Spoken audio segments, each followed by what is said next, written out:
The scientific attitude toward man is moving continuously from the obvious toward the subtle. We are beginning to recognize a network of intangibles lying behind the human personality. 25 years ago, the world was sharply divided between those who saw in man merely a highly perfected machine and those clinging to the spiritual foundations of our culture and resting their case upon the reality of the human spirit and soul. The interval between these two groups is only now beginning to be bridged. Working largely from the Aristotelian position of man's outer life, thoughtful individuals and learned orders and groups, seeking to unfold and advance basic human culture, are recognizing the mysterious background which lies behind the obvious conduct of the individual.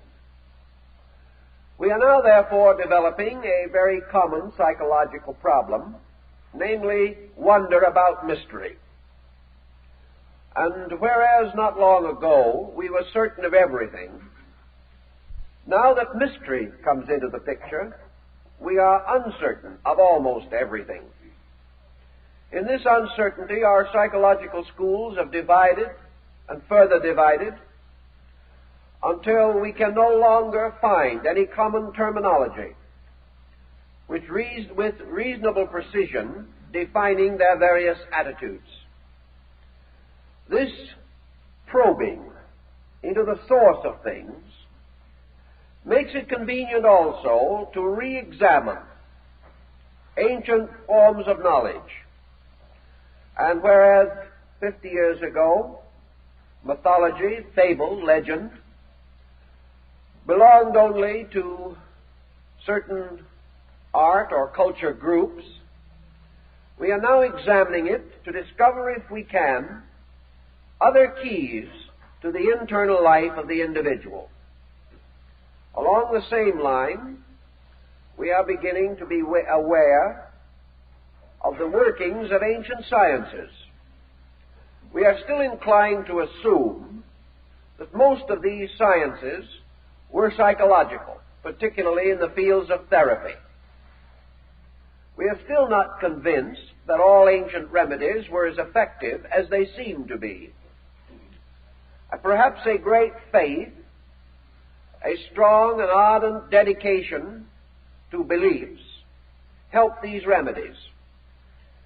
And we are thinking now in terms of the importance of this ardent belief in helping us in the various fields of our problems. We have noted that the ancient man seemed to be able to believe more easily than we do, because he lived in a world of mysteries and wonders.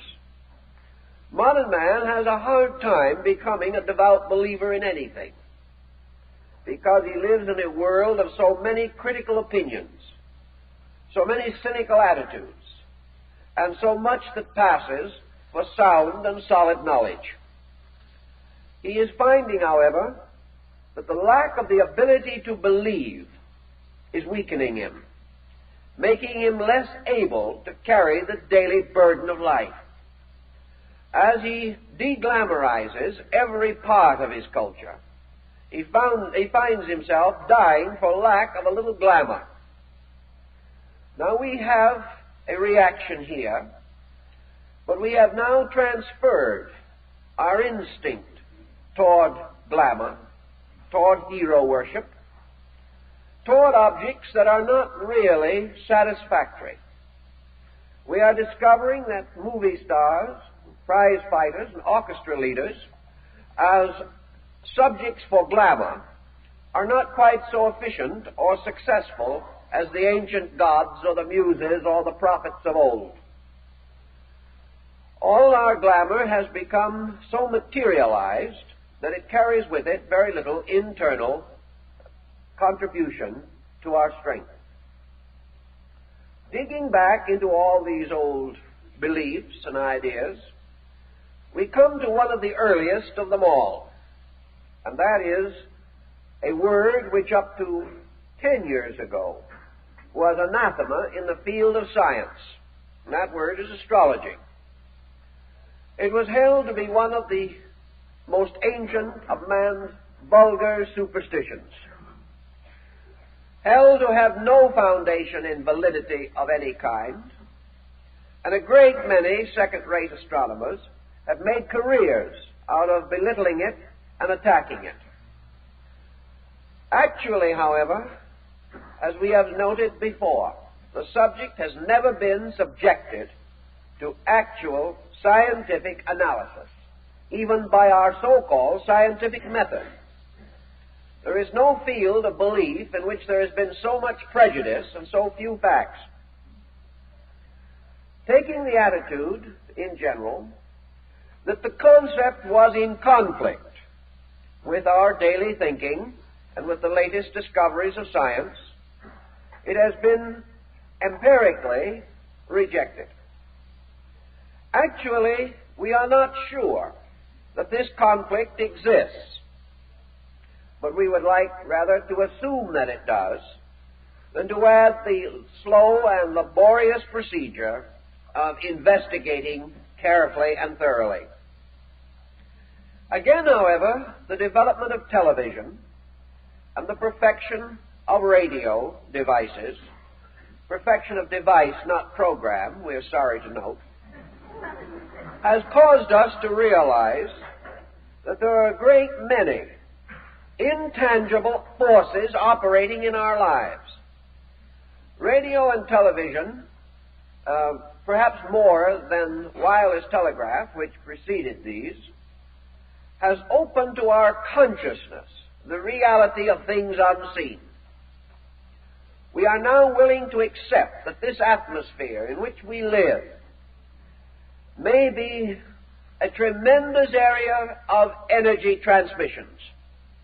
We are willing to assume that through this room and through our own bodies, waves of energy are constantly moving, invisible to us.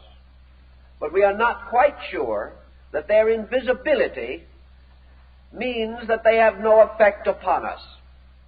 If this effect has to be in terms of body impact, we can deny it. But if behind this body is an energy field, not so different from these very energies moving in space, are we certain that these universal energies have no effect upon our internal energies? Are we able to say with certainty that we are living in a universe of vital force, and yet we are immune to so many aspects and phases of this force, even though the force itself we must accept as the very source of our life? Thinking a little further in this particular field, we are now confronted with radiation, and to a degree with fallout. Radiation is much more subtle. We can imagine that fallout consists of minute material substances which can variously poison or contaminate us. But in terms of radiation, we are again in the presence of an invisible energy, and yet we are now convinced that this energy can kill, that it does affect us. And studies of the universal spectrums of various parts of cosmos and space now indicate that radiation is pouring in upon us in many, many ways. Not long ago, a scientist pointed out that we are continuously in a field of radiation that is actually more dangerous than the atomic bomb. This field of radiation, coming to us from the sun and from other parts of space, would have destroyed us utterly had we not gradually, over millions of years, adapted ourselves to this kind of energy, so that we are living in a field of death living because we have adapted ourselves to death and have come to survive its immediate consequences.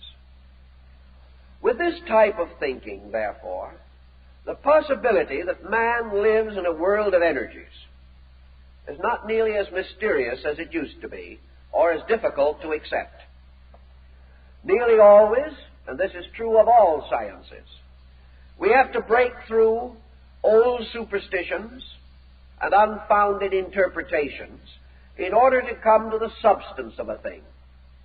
But let us not imagine for a moment that the stargazers of old were unique in their ability to befuddle their own subject. Today, in practically every branch of learning, the greatest menace is the expert.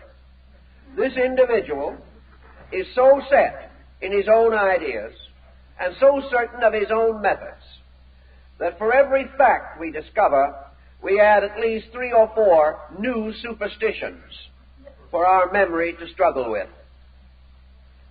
Today we are encrusting nearly all of our modern branches of learning with interpretations and explanations that will be obsolete in 10 years.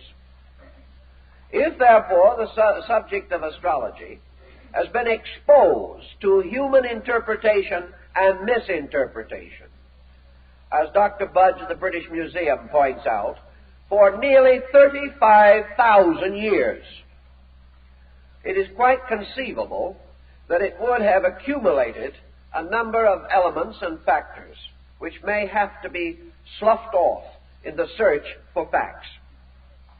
Yet over this same period of time, all of those working with the subject have used the same identical basic machinery. And as is also pointed out by Dr. Budge, the interpretations used today are identical in principle with those found on the cuneiform Chaldean tablets that go very far back into the reign of Hammurabi among the Babylonian peoples. The same essential procedures, the same structures, with the possible exception of mathematics, upon which the whole subject depends. There is no other branch of learning that has survived so long without being completely reconstructed. It might therefore seem possible that there was certain validity that is unchanging, moving under the surface of the various national systems of divination which we have now come to regard as pseudo-sciences and to consider as hardly worth scientific thought. We are not nearly so sure anymore that these are worth so little attention. Another interesting and significant factor is the wide distribution of these beliefs. It has been said, and perhaps not untruly, that no culture system has ever attained maturity without the belief in the influence of the heavens upon the earth and man. India, China, Persia, Greece, Egypt, practically every great culture that we have known has held this belief. And up to the last 500 years, it has been for the most part held with esteem. And it was certainly regarded most affectionately by the great astronomers of Europe, to whom we are indebted for our new, emancipated astronomical theories. I refer to men like Kepler, Galileo, Copernicus, Brahe. These men, who were themselves the great patron saints of modern astronomical knowledge, they were all astrologers, including Kepler. This concept means that a thoughtful mind can also accept this idea. Perhaps it was lost to us with the rise of the great 19th century materialistic system. It could not then be fitted in, because man could not, under the dictum of science, believe what he could not see or accept what could not be demonstrated in a laboratory. Unfortunately, however, he made no consistent effort to demonstrate, and therefore found it easy to reject something that he was not even interested in considering. Again, perhaps, the tremendous competition in the mind of man between antiquity and the modern world, the reluctance that we have to assume that other peoples or other ages have had knowledge that was important. We more or less hate to admit this. We like to feel that we are unique in every field of discovery. And when some East Indian scholar and scientist, in this case Nobel Prize winner, tells us that the Hindus were using electricity and making batteries 7,000 years ago, we are more than astonished. We are humiliated. We are offended. It is a personal grievance. And the first thing we must do is to prove that it is not true. It is to us more important to disprove these things than to investigate them. A small opening has been made in this wall of attitude on the level of medicine. Here we observe more and more expeditions going out into the field to study primitive medicine among aboriginal, savage peoples. And from some groups and tribes that are still, or up to recently have been, headhunters, we have made important medical discoveries. We have learned of herbs and simples, of various materials used to combat specific ailments. And out of the primitive lore of the medicine man, the voodoo doctor, and the juju magician, we are gaining information that will help Americans to live longer. At first, this was also so humiliating, no one dared to think about it. Today, however, we have a slightly improved attitude because we are all uncomfortable and are seeking remedies. And it has dawned upon us that it is better to have the remedy than keep the prejudice. It took a long time to get this far. This may be termed a major step in culture, a step towards better times for all of us. The development of psychology has brought with it considerable interest in the intangible sources of human energy supply. It has caused us to become aware of this dream life behind the individual and the classification, as we have advanced it, of the various forms of phenomena emerging from man or moving through man has increased our respect for the mysterious plus X in the root of man. At one time we were certain that this selfhood in man was nothing more or less than the byproduct of irritation in the cerebral processes. That the individual, becoming mad enough, became a person. We are not quite certain of this anymore either. We are beginning to think more and more in terms of the person living in the body. And we have suddenly come to the realization that an unseen, invisible, immeasurable quantity, which we call self in man, is responsible not only for his actions, but for this vast and wonderful conglomeration of attainments which we call the modern way of life. We are suddenly realizing that the skyscraper, that the atomic projectile, the airplane, all of these things emerge from something scientifically beyond access. That from man, as an invisible core, something not to be weighed or analyzed chemically, there is flowing constantly streams of inspiration, intuition, knowledge, thought, reason, and ingenuity, which pay off in terms of immense discoveries, tremendous conveniences, and innumerable inconveniences. Whatever this is in man is not an unmixed blessing. It is capable not only of making a tremendous contribution but of gradually transforming man into the problem child of history. With this gradually increasing respect for invisibles, science must ultimately turn its attention to new levels of demonstration. It must discover new sciences of itself, or restore them out of the past, by means of which it can approach reasonably, rationally, and so far as is possible scientifically, the mystery of the invisible at the root of all visible things in nature. Until it achieves this, it can never move from the sphere of effects to the world of causes. And all effects are suspended from adequate causes in nature.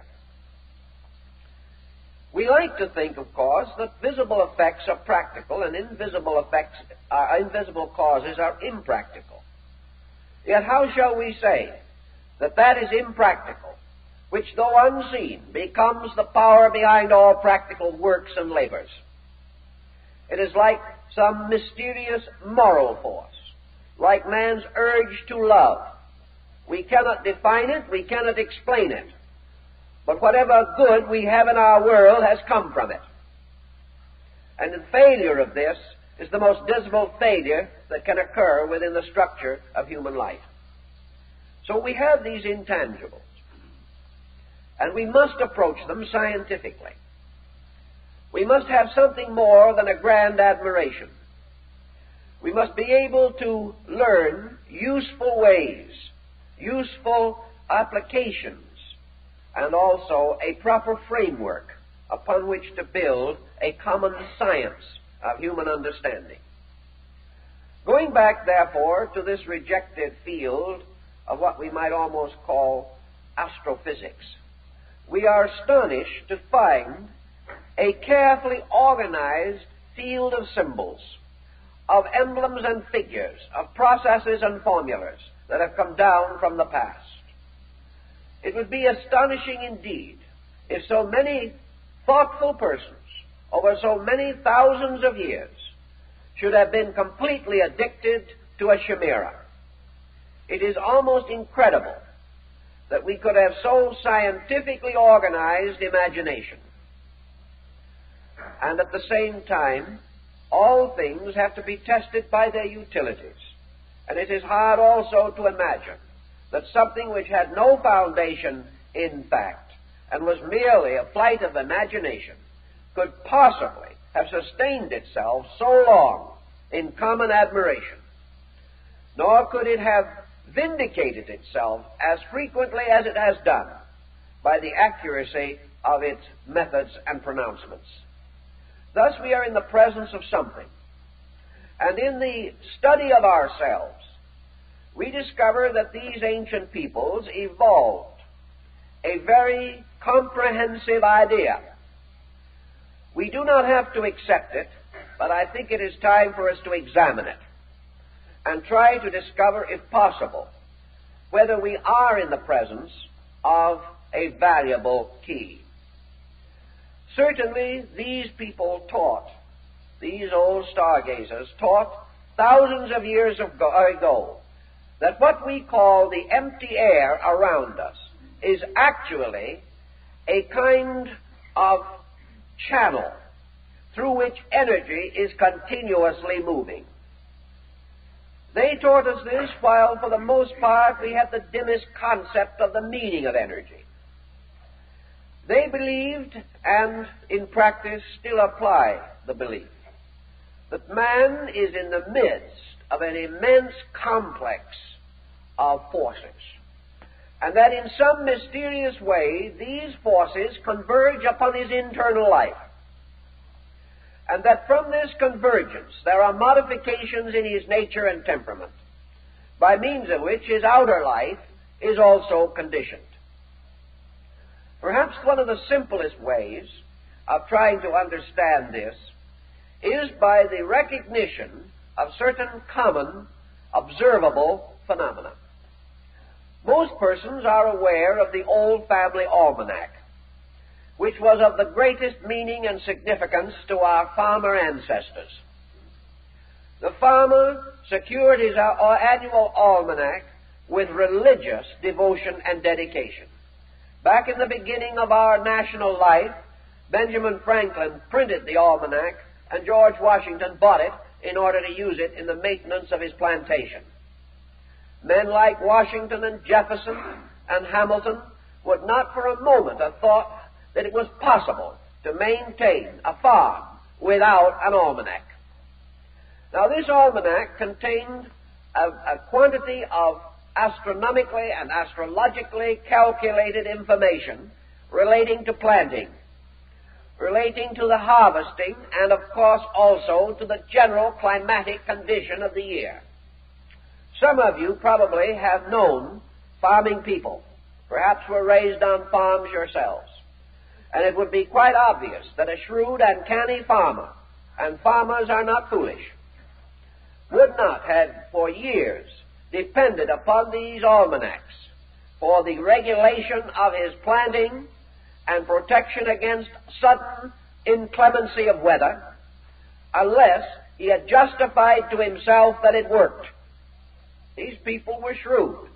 They were not even wasting 5 cents on an almanac, unless it meant something. And they certainly would not follow it long if the result was the loss of their crops. But that these things actually did have bearing upon planting has later been proved under scientific conditions in Arizona, where planting various vegetables at different phases of the moon shows distinct effect. That these influences do have some bearing. St. Thomas Aquinas, the great Catholic philosopher of the Middle Ages, pointed out that it would be incredible to assume that the moon, which it has the power to draw the waters of the earth and to establish the tidal rhythm of the seas, that such a powerful influence has no effect on anything except water. Assuming also that it had no effect upon anything except water, let us remember that the human body is over 85% water. If it can move the tides, this lunar influence, has it any effect upon the liquids and humours of the human body? Studying tree rings, we observe distinctly the cycles of sunspot maxima in the tree. And it is possible to find out from the study of tree rings the dating on cycles of sunspot maxima. Of course, we have easier ways of dating, but it could be done by that means. Is it conceivable, therefore, that a force which will leave a continuous and almost indestructible record of itself within the heavy woody fiber of a tree, that this has no effect on anything else? We know also the effect of these motions of energy in space upon the great cycles of financial adversity and promotion in the affairs of men. It has been noted for years that the stock exchange, both the one in England and the one in the United States, the principal stock exchanges, all can be graphed according to planetary and luminary cycles. Now, even if we wish to assume that the planets have no effect upon man and only on the stock exchange, can you imagine anyone who is not affected, directly or indirectly? Whenever we come to this recognition, we must come also into the realization of the interdependence of living things. And we must realize that anything or any force which can change the fur on rabbits or can result in the development of these tree ring circles must influence profoundly the interior energies of something. It is difficult to assume that all this influence is merely from the outside. We are not able at any moment to check this influence. But after a period of years, we perceive it. And we are suddenly aware of a very subtle form of energy, modifying the conditions under which we exist. The Greeks held to this concept also, and Plato's great cyclic year, and his various periods of alternating fertility and sterility, by means of which the cultures of humanity are so profoundly affected. These observations remain true. The various phenomena which Plato described actually occur. But how shall we understand it? Not having a better explanation, is it conceivable that he could have been right, as he was in so many things? Could a man whose knowledge of politics, government, human philosophy, and religion be as profound as it was, and have survived so long to our admiration, been completely naive in something else of equal importance?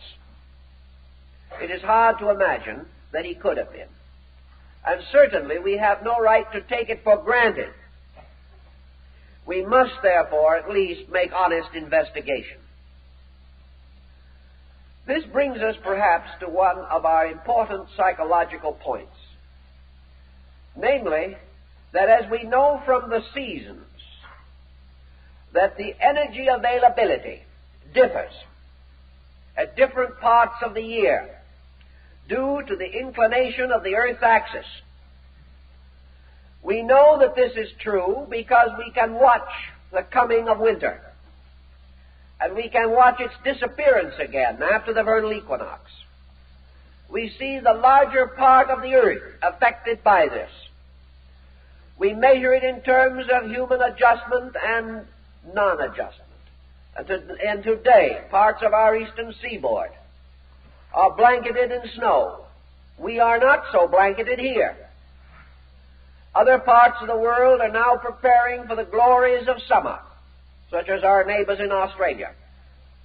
These differences, we know, are due to astronomical phenomena. And we know that these differences affect the birth rate. We know they affect the death rate. And we recognize that untimely situations arising in the world's climate affect us economically, in the destruction of crops, affect us in the terms of health. Any physician will point out to you the seasonal epidemics. Also, we know the vulnerability of the sick, and we recognize that millions of people today are leaving extreme climates and gathering in our own delightful Southern California smog-infested atmosphere because they are tired of facing pneumonia every winter. This situation is obviously the result of a chemistry of universal factors. If the sun were not where it is, if the planets were not where they are, and if the earth was not in its present position among them, this entire group of circumstances would be totally changed. And man himself could do nothing about it. For in the presence of these elements, man as a person is hopeless and helpless. That these things, therefore, pound upon his outer life, we know.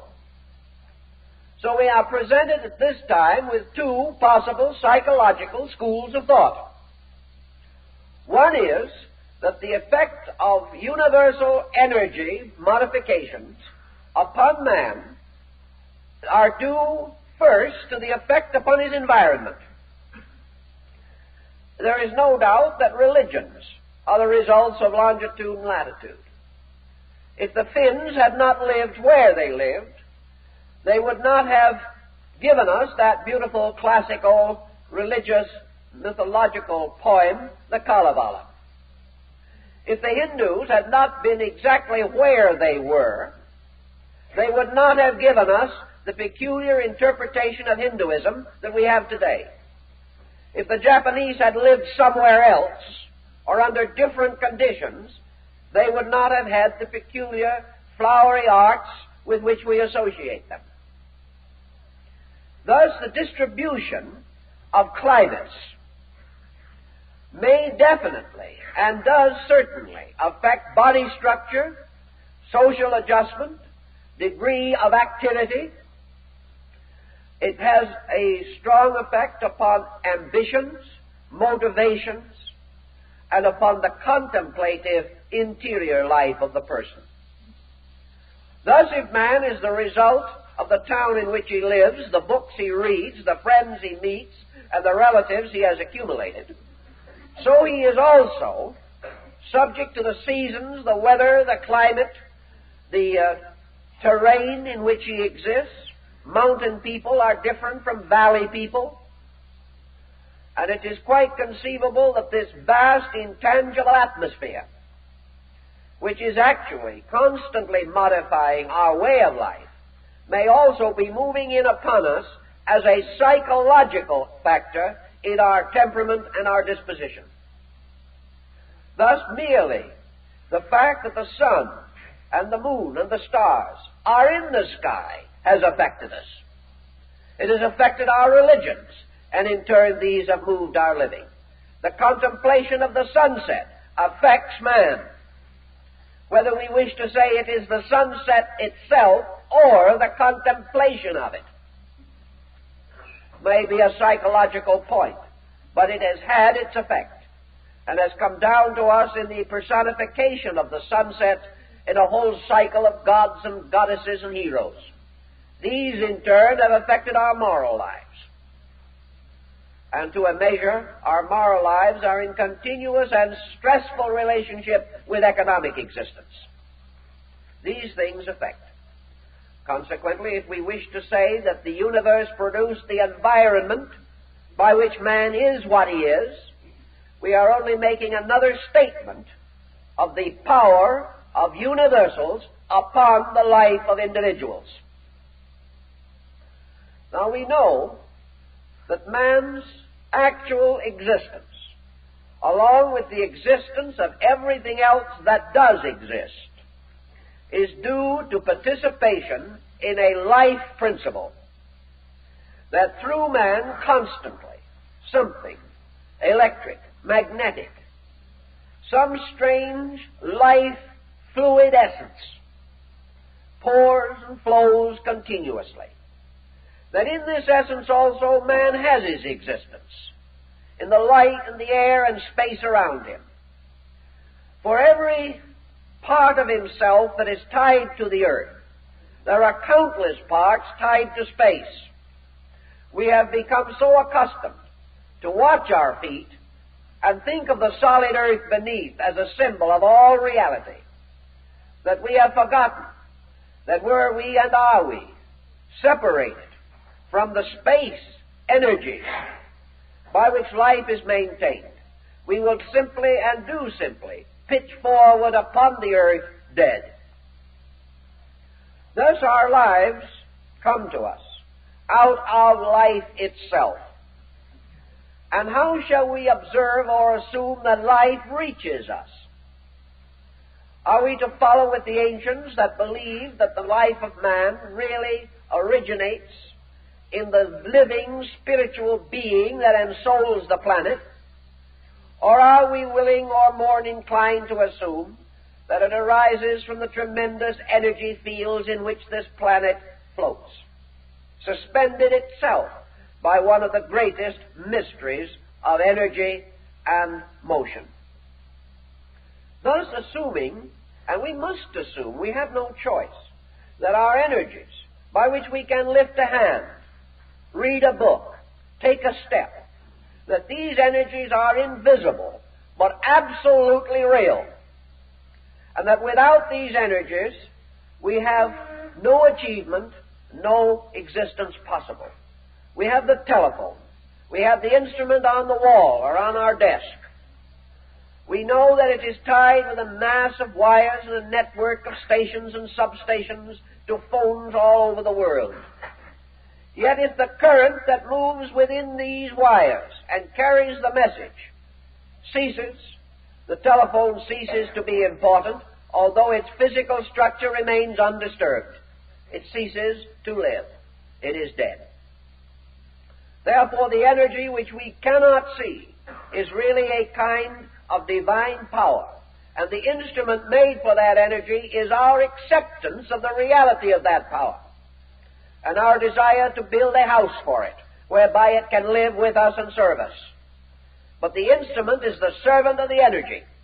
Without the energy, the instrument is meaningless. And in the same way, the human body, about which we boast so much and so continuously, is an instrument. And without the energy that ensouls it, it is meaningless. It is unable to achieve any of the purposes for which it is intended.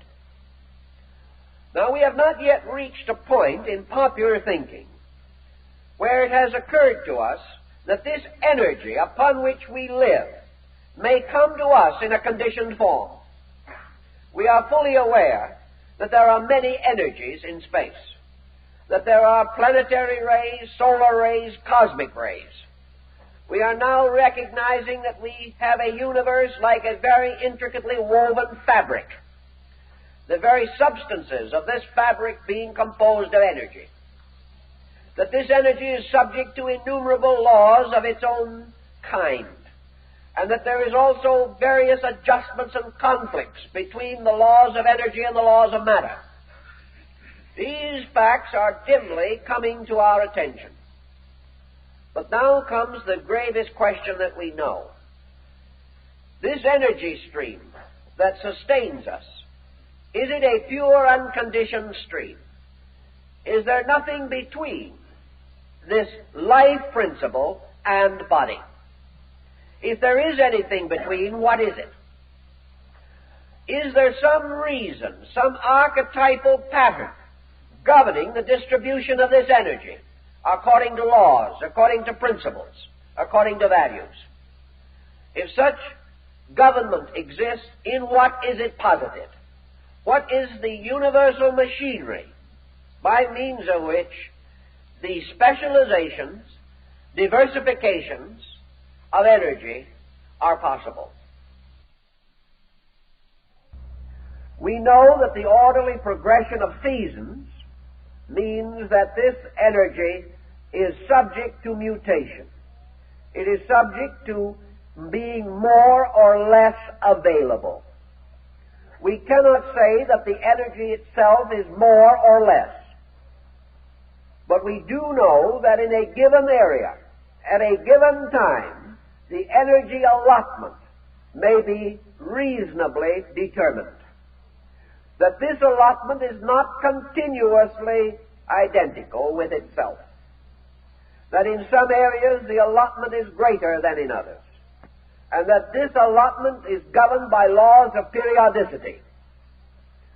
Consequently, we have evidence, physical evidence, to prove that the flowing of this energy into form is subject to laws. That it is not just simply a great sea in which we all swim, but that it is a kind of ocean in which there are innumerable currents. And therefore, that because of the infinite diversity of the sea itself, in this case, it is able to sustain an infinite diversity of life. Studying this, the only answer that anyone has ever been able to advance, and Kepler probably did as well with it as anyone has, the only explanation to account for the control, regulation, systematic distribution of energy is the relationship between universal bodies. That just as surely as the comparatively insignificant inclination of the Earth's axis results in the vast phenomenon of seasons, that actually energy is specialized by relationship, and that it is not that the individual is nearer to it or further from it, but assumes various aspects in relation to it that constitute these modifications. that the continual motion of the heavens, with its innumerable universes and galaxies, extending into the uttermost conceivable and inconceivable fastnesses of duration, that this immense machine actually is responsible for continuous modification in the flow, volume, relationship of energies. Some of these energies, moving from remote areas, are of such long duration that they are like Plato's Platonic year, which lasts over 25,000 human years. Others of these relationships are so immediate that they are changing every few seconds. There are tremendous interrelationships of long and short time cycles, some extending into such infinities that we can scarcely calculate them. But every one of these cycles is supporting some organized movement in creation. And when these cycles end, these movements end. When these cycles are exhilarated or reach critical areas, critical situations arise, not only affecting man, but affecting the whole solar system and the universe.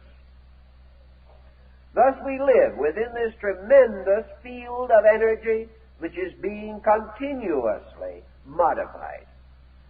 This modification undoubtedly is responsible for the gradual changes in human psychology. It makes available or less available mental energy, emotional energy. It results in world fatigues and the dying out of races and species. It also results in immediate and momentary fatigues, tensions, stresses, and the various problems with which we are familiar. If, therefore, we are seeking a formula, perhaps one of the simplest understanding formulas that we can have is that man, as a moral, mental, and emotional creature, is constantly interpreting the available conditioned energy upon which he exists. If this energy supply is lessened before it reaches him, we have one kind of phenomenon. If man, through his own development, structural or psychological, becomes resistant or inconsistent with energy which has reached him, therefore does not permit it to move through him in its proper causes and channels, we have another kind of modification. So man is suspended between a moving universe, and all motion results in qualitative modification. Everything that moves changes. And because the universe is infinite motion, infinitely extended, so every moment of the universe is different. Man living within this constant difference experiences one of the first dilemmas, namely that he cannot understand such motion. Therefore, through his ignorance and failure to respond, he does not keep pace with the motion of energy. As the interval between his own motion and that of energy increases, he comes into conflict with the very life principles upon which he depends for existence. Such conflict may well lie beneath the entire problem of human adjustment, physical and metaphysical. Assuming, then, the possibility and the reasonable probability that man is an interpreter of universal energy, that he is a kind of small universe in which all these parts of the greater world have their miniature reflections and models, we then come to the conception that man's existence lies largely upon the foundation of his available energy. Energy is the source of function, and function for man is the reason for existence. Unless he is able to function in these patterns, he has lost the significance of these patterns to himself. If then we must seek for a basic explanation, let us remember that the very primary element of ancient astrological thinking had to do with energy allotments. We divide people today into two basic types: those who are truly active and those who are tired. And today the majority of human beings is tired. This tremendous sense of fatigue, which we all commonly experience, and which makes life increasingly difficult for us.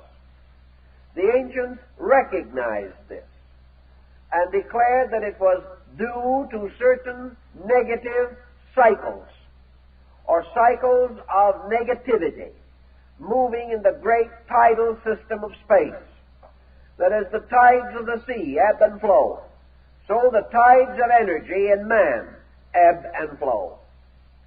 Now, ebbing and flowing psychologically is a very important thing, inasmuch as we have to recognize that energy is never actually absent. It is merely not available in its accustomed form and demands a new or different kind of adjustment. This adjustment we have in psychological thinking in two types of persons, called the extrovert and the introvert. The extrovert is the individual who seemingly possesses more abundant immediate energies. The introvert is the individual in whose life these objective energies are not as obvious or abundant. Nature is only telling us, however, that in the character of man, as in the universe or in the growth of the oak tree, there are alternations of objectivity and subjectivity required in nature. In an effort to standardize living, we have totally ignored this. We have assumed that every individual at all times must be upon an equal energy footing. It is possible that he is upon an equal footing, but he is not able to exhibit or manifest identical, equal energy at all times. We know that sleep is intended to help us to catch up on some of our energy problems, but it does not go as far as our providing needs at the moment.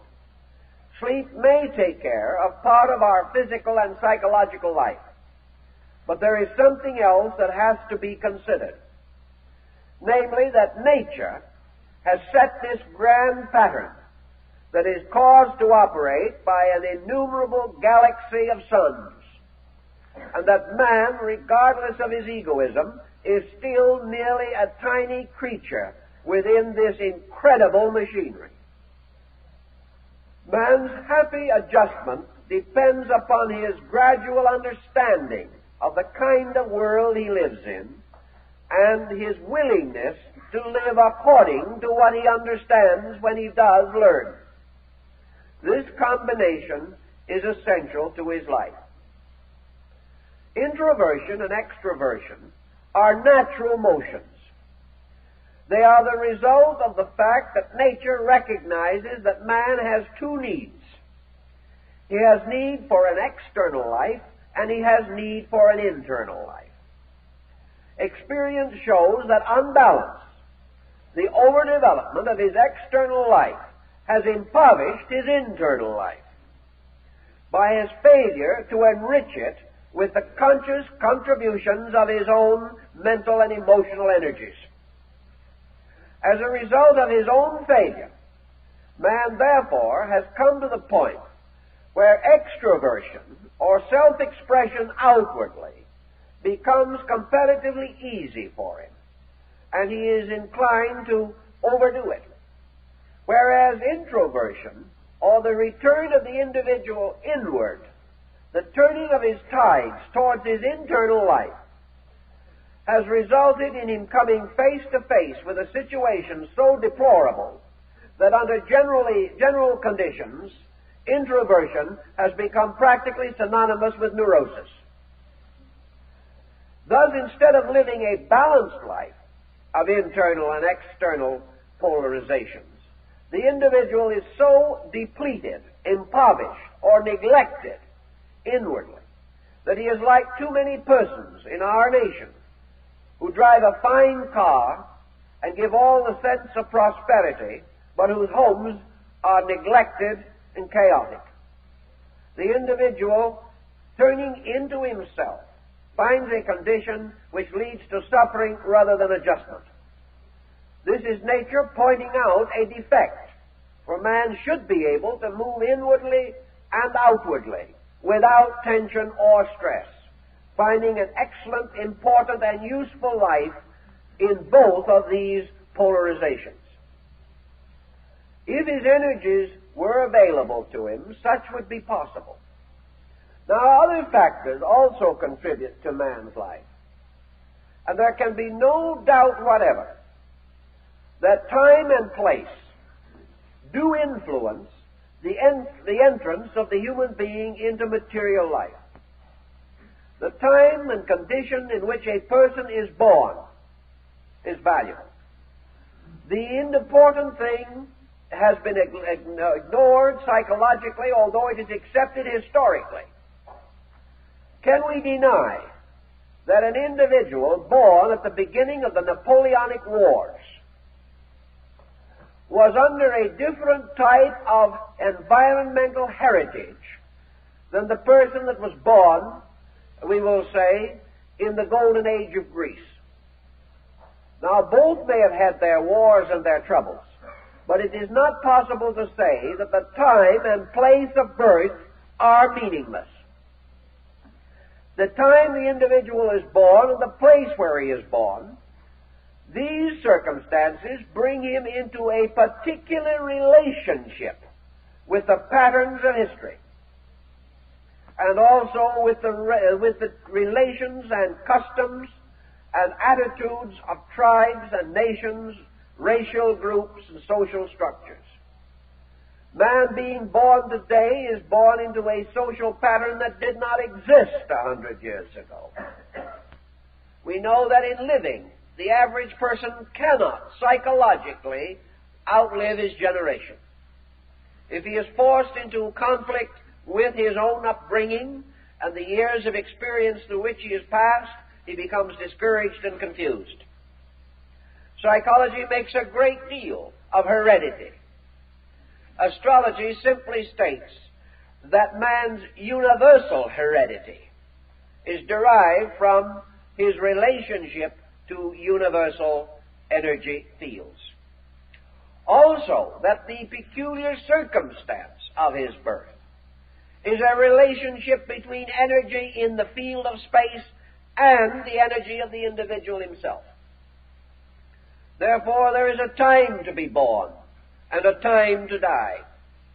And these things are within chemical fields of relationships, which are exact and inevitable in nature. By means of such laws and principles, not only is universal machinery maintained, but also universal ethics. The rightness of things is made possible because of the immutability of the universal pattern in which we exist. Also, in studying their nativities of persons in ancient times, the old stargazers studied, first of all, the individual's personality. The personality is that part of us which we exhibit to others. This personality is the container, the vessel, into which energies will be poured. It also reveals the immediate use that we shall make of the energy available to us, a use which will be in some way unique or different from the use made by another person. Consequently, personality becomes the final distributor of man's personal energy. It tells us about his enthusiasms, his interests, and his attitudes. It gives us something of the degree of specialization in which his life will be patterned. then this is compared with another very great factor, and that is his energy allotment. And basically, this allotment was anciently based upon the position of the sun in the relationship of the great year. Thus, as truly we have distribution of available energy in the seasons, persons born in these seasons have certain energy peculiarities. And not long ago, there was a published list of accidents on the Bay Bridges in San Francisco. And it was pointed out that the accident rate is entirely erratic and breaks all laws of accidental probabilities. Instead of these accidents occurring according to a patternless sequence, these accidents are highly patterned. And by the study of them, it becomes immediately obvious that the accident is not an accident, that it is based upon certain energy problems, that the individual at the wheel is much more likely to go to sleep and have an accident, or is much more likely to have slow reflexes and have an accident. All these things are determined apparently by energy allotments.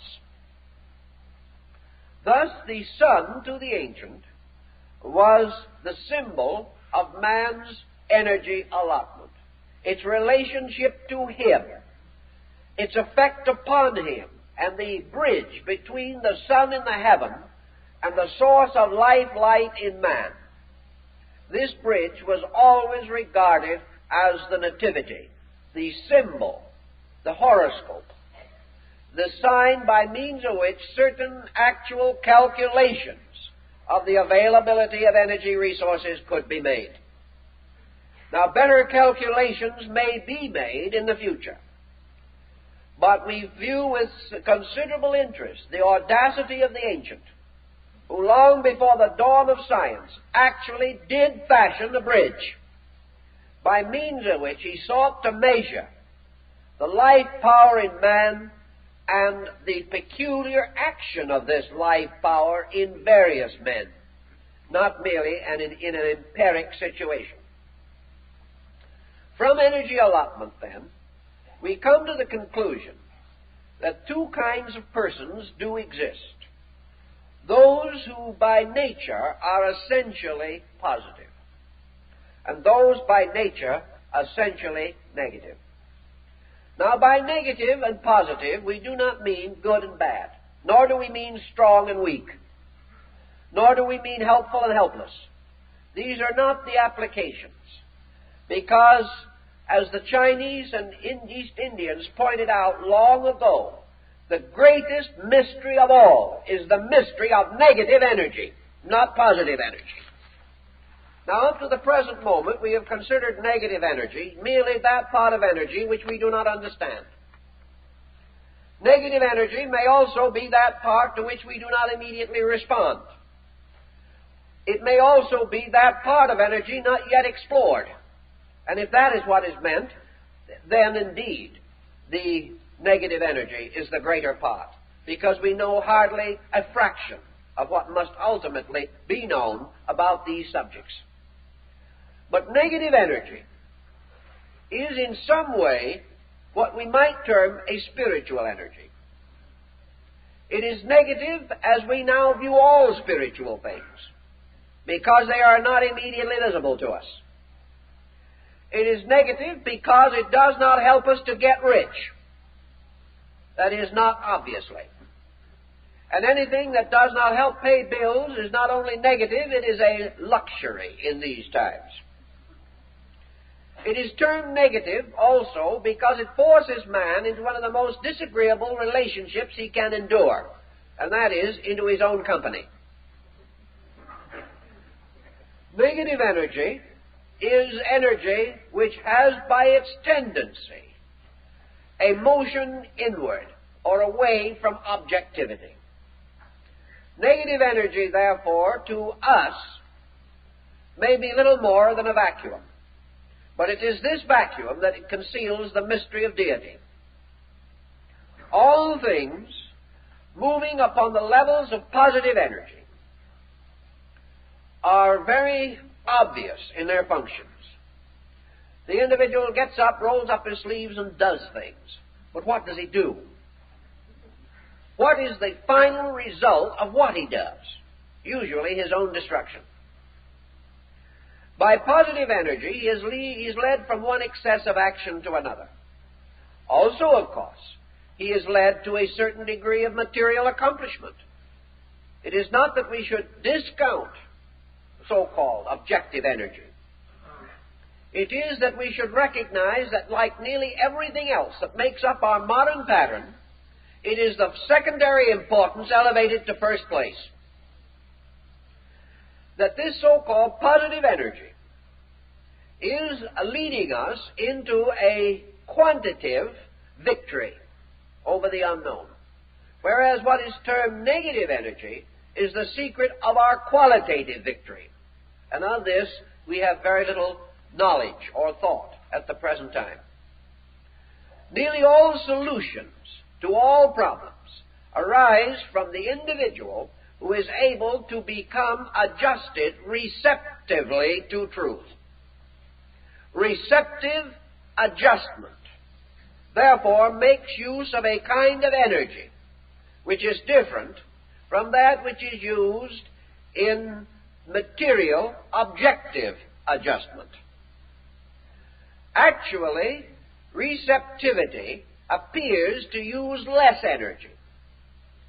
Actually, it uses more of a very refined kind of energy, because receptivity is not negativity as we know it. What we call negative energy is simply an energy with a purpose which does not lie within the field of our ordinary experience. Yet upon this energy we must build, and we live because of it. Because our internal life is sustained by this energy in the same way that our external life is sustained by material energy. Therefore, out of the study of the effects of the universe upon man, we must ultimately come to the recognition that man has an internal life, which we may term a psychological life, and that this is subjected to laws other than the laws of matter. Our attitude today is that all influence that models or molds the internal life of man comes from the outside,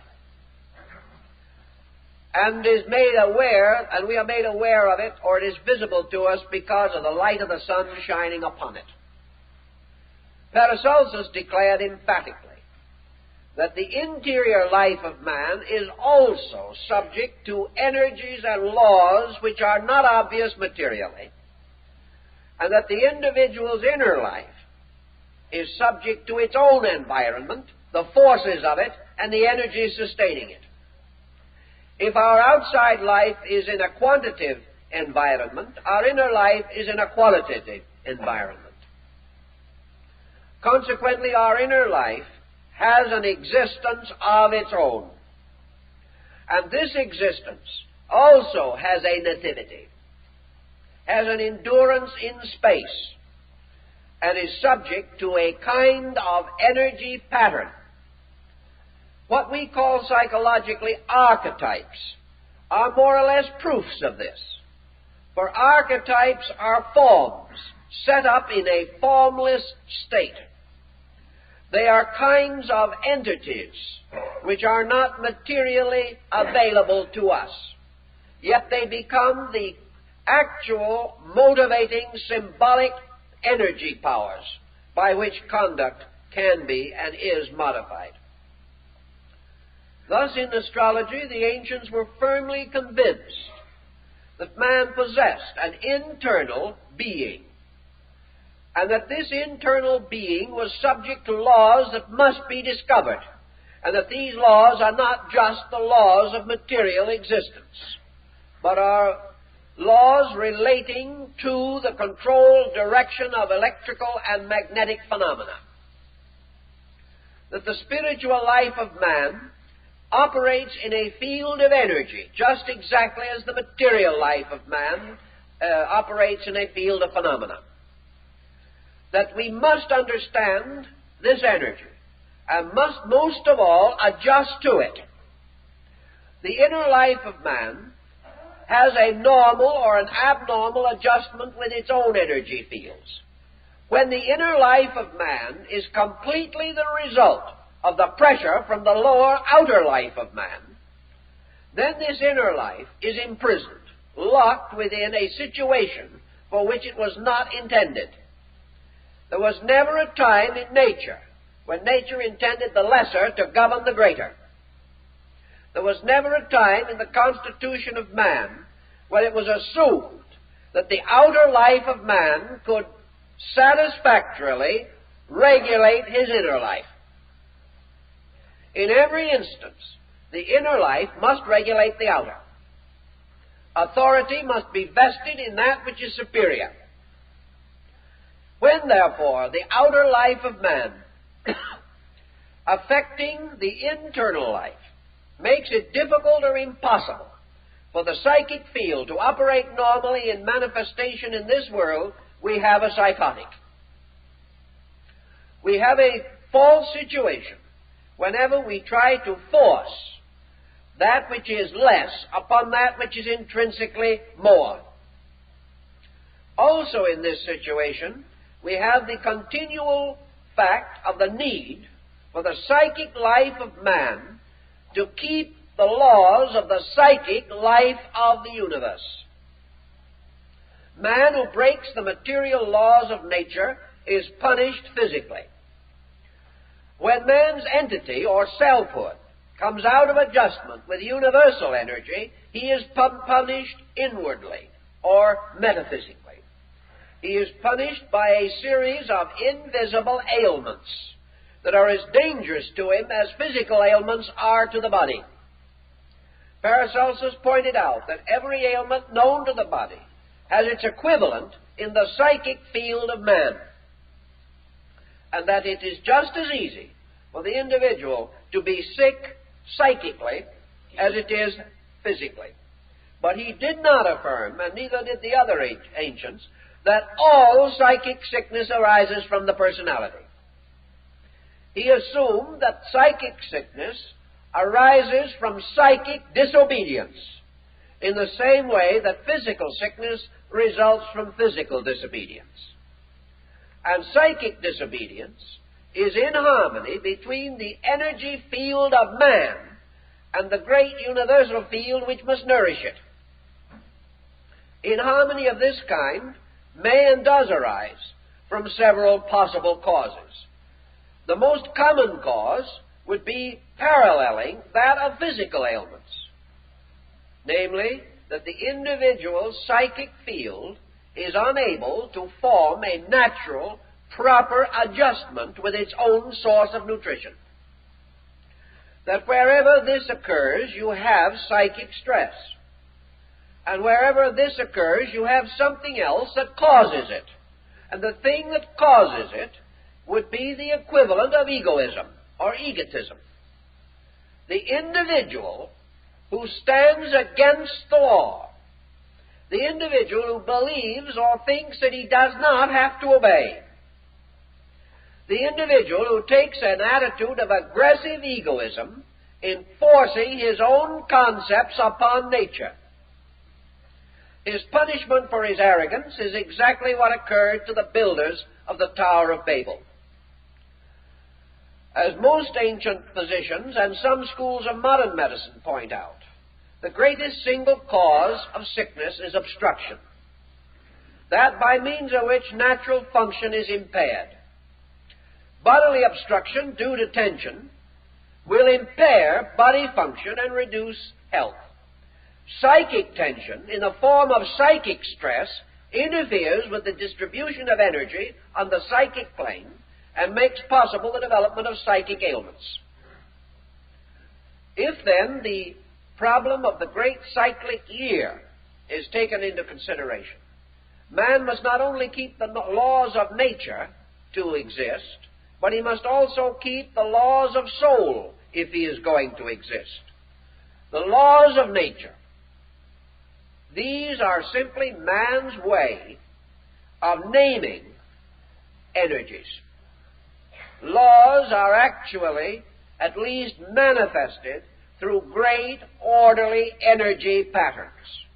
Wherever there is disobedience, it means that we have broken relationship with energy. Wherever we have gone our own way, regardless of right and wrong, we have broken harmonious relations with energies that were necessary to sustain us.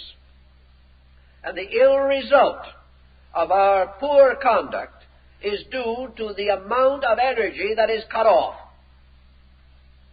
In the same manner, our psychic life is due to the energies which by various attitudes, complexes, fixations, etc., by which we crystallize or obstruct the motion of the psychic life of man.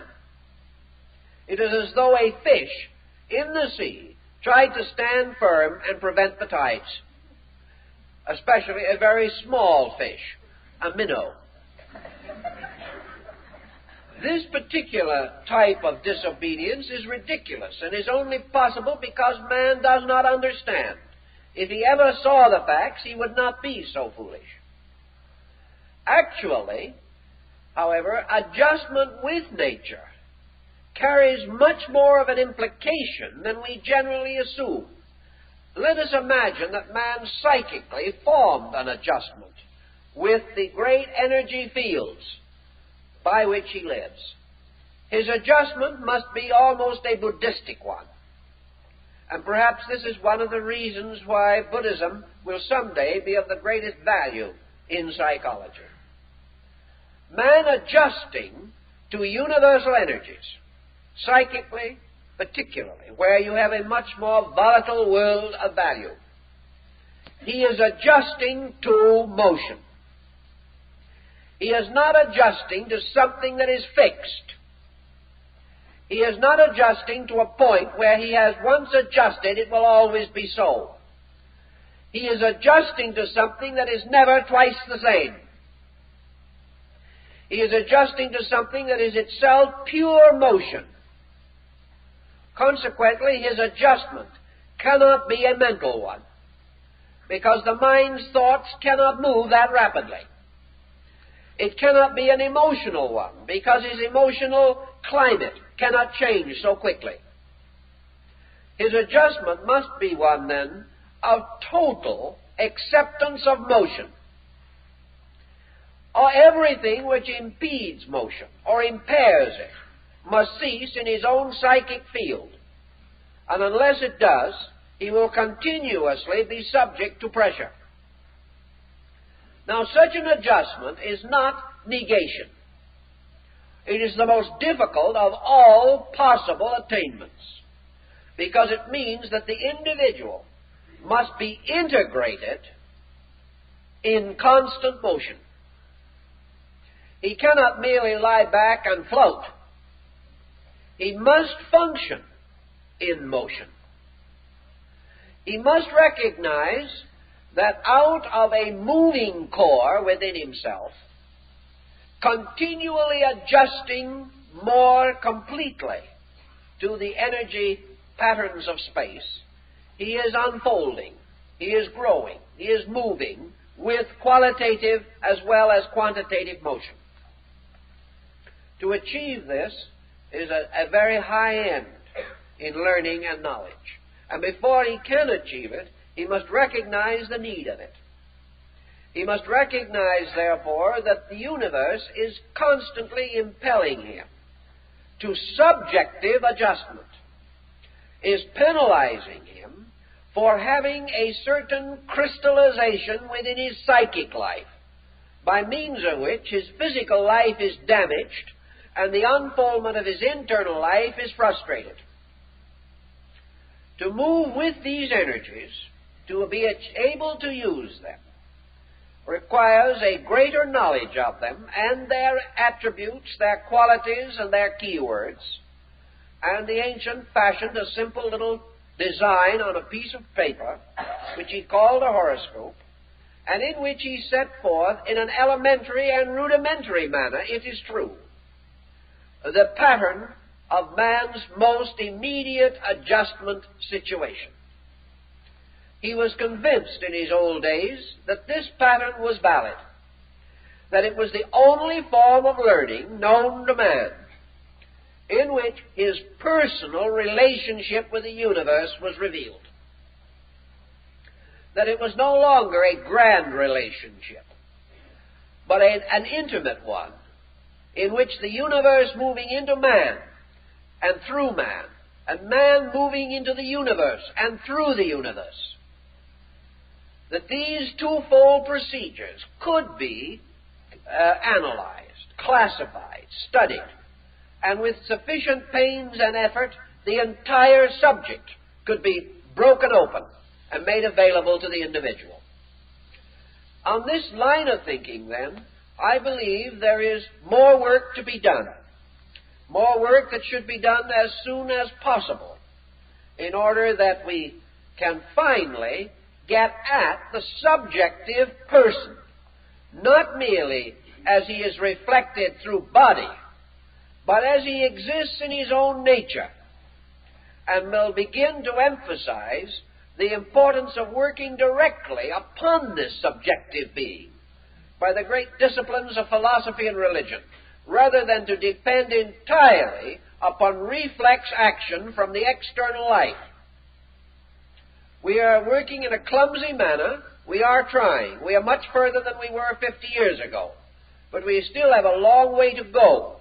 And it would be nice to feel that everyone essentially interested will do all they can to encourage this research and not fall into the ancient pattern of pronouncing these things impossible or improbable.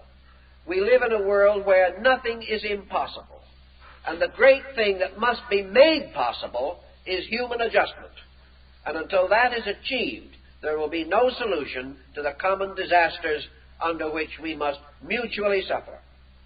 It is our own final adjustment with this great clock of space, with its countless intermingling values, that gives us our hope of ultimate security and peace. Time's up.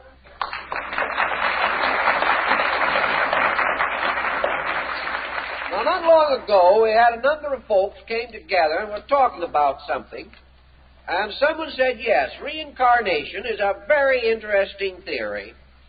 Karma is fascinating. But what would it do to our Western way of life?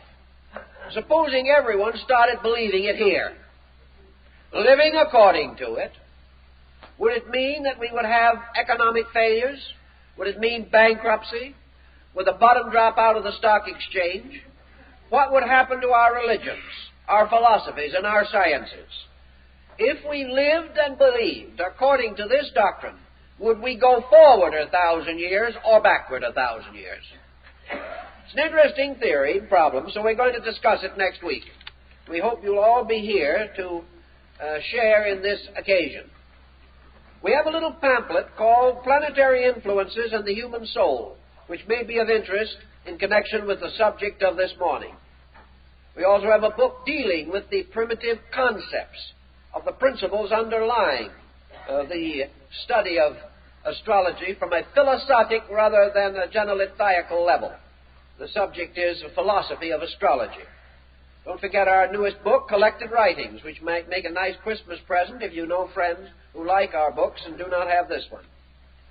Our Lady of Dreams book has been used by hundreds and thousands of people for Christmas gifts.